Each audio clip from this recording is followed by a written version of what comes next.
नमस्कार दोस्तों, मेरा नाम है अजय सिसोदिया और मैं आज आपके सामने एक बहुत शानदार एक कहानी लेकर हाजिर हूँ।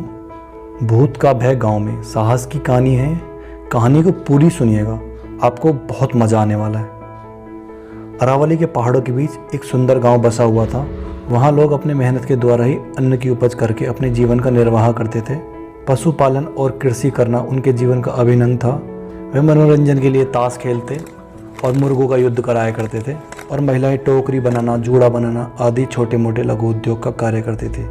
गांव के बाहर एक कच्चा कुआं था।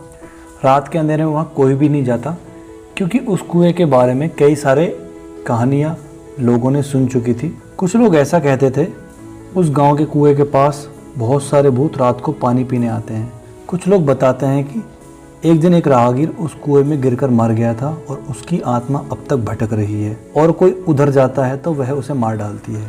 न जाने कितनी ही कथाएं उस कुएं को लेकर ऐसी बनाई गई थी, किंतु कोई भी व्यक्ति शाम के वक्त उस रास्ते नहीं जाता और ना ही उस कुएं के पास।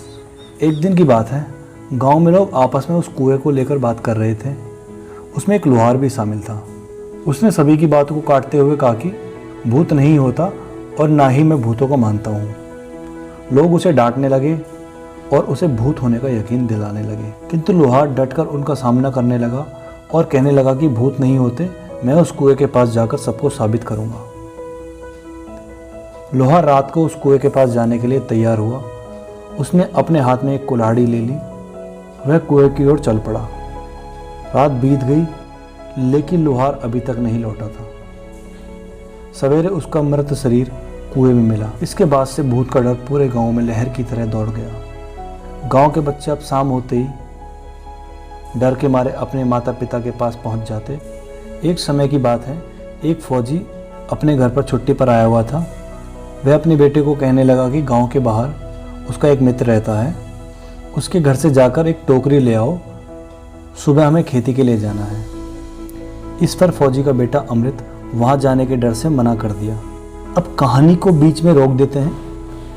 और दोस्तों, आपको मालूम है मैं कहानी आपको क्यों सुनाता हूँ? कभी आपने सोचा? चलो मैं आपको एक सच बात बताता हूँ। मेरे जो दादाजी थे ना, वो हमको कहानी सुनाते थे। एक दिन मेरे दादाजी सपने में आए और मुझे उस दिन से लगा क्यों ना मैं भी कहानियाँ सुनाऊँ, क्योंकि अब वो चीज़ नहीं रही। दादा दादी कहानी सुनाते थे, क्योंकि मेरे दादाजी और दादी गुजर चुके हैं। मेरी दादी भी बहुत अच्छी थी, पर वो कहानी नहीं सुनाती थी। मेरे दादा कहानी सुनाते थे। दोस्तों, हम माँ बाप का हमेशा जिक्र करते हैं।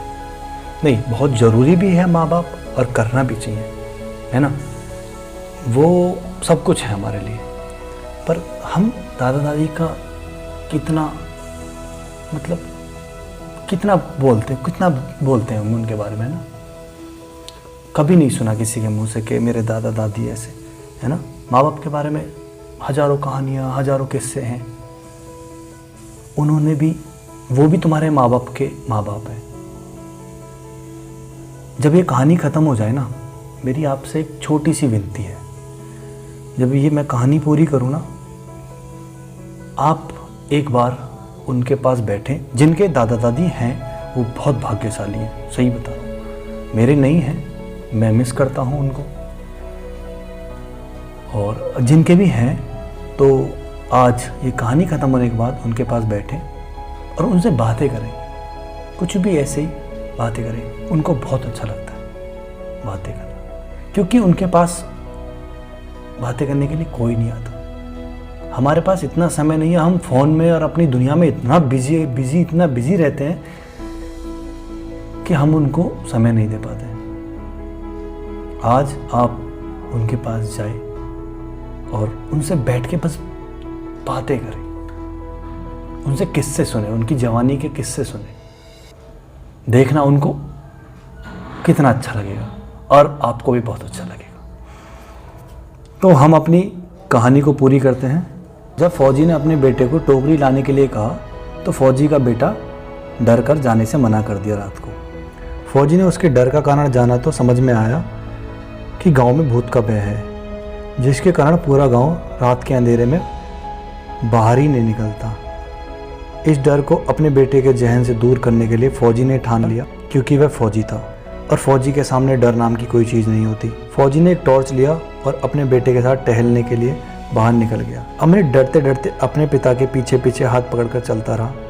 फौजी अपने बेटे को लेकर उसी कुएं के पास पहुंच गया जहाँ की कहानी सभी लोग सुनाया करते थे। फौजी ने चारों तरफ टॉर्च को मार कर देखा, वहाँ पर कोई नहीं था। अमृत को उसने बोला, देखो है कोई यहाँ पर? लोग यूं ही डरते हैं और बच्चों को भी यूं ही डराते हैं। किंतु दूसरे ही क्षण कुएं में से किसी के तेजी से चढ़ने और उतरने की आवाज़ सुनाई दी। इस पर फौजी ने कुएं में टॉर्च मारकर देखा और अमृत को दिखाया, देखो कुछ नहीं है, इसमें ढेर सारे पक्षियां हैं जो हमारे यहाँ मौजूद होने के कारण वह सतर्क हो रहे हैं। अब धीरे धीरे अमृत का भय टूटने लगा और उसने अपने पिता के सामने हाथ जोड़ दिए। अमृत निडर होकर वहाँ घूमने लगा। उस दिन के बाद अमृत निडर हो गया था। वह रात को भी उस कुएं के पास चला जाया करता था। धीरे धीरे उसके गांव से उस भूत का भय का अंत भी हो गया था। लोगों के सामने अब केवल भूत की कहानियां ही थी। मोरल ऑफ द स्टोरी, हमें इस कहानी से यह सीखने को मिलता है, जीवन में सफलता के लिए आत्मविश्वास और उच्च आत्मसम्मान की बेहद आवश्यकता होती है, अन्यथा आप इस दुनिया की भीड़ में अपनी विशिष्ट पहचान नहीं बना पाएंगे। अपने डर से लड़ने के लिए सबसे अच्छे हथियारों में से एक है साहस। साहसी बनिए। धन्यवाद। अगर आपको कहानी अच्छी लगी हो तो आप अपने दोस्तों के साथ शेयर कर सकते हैं।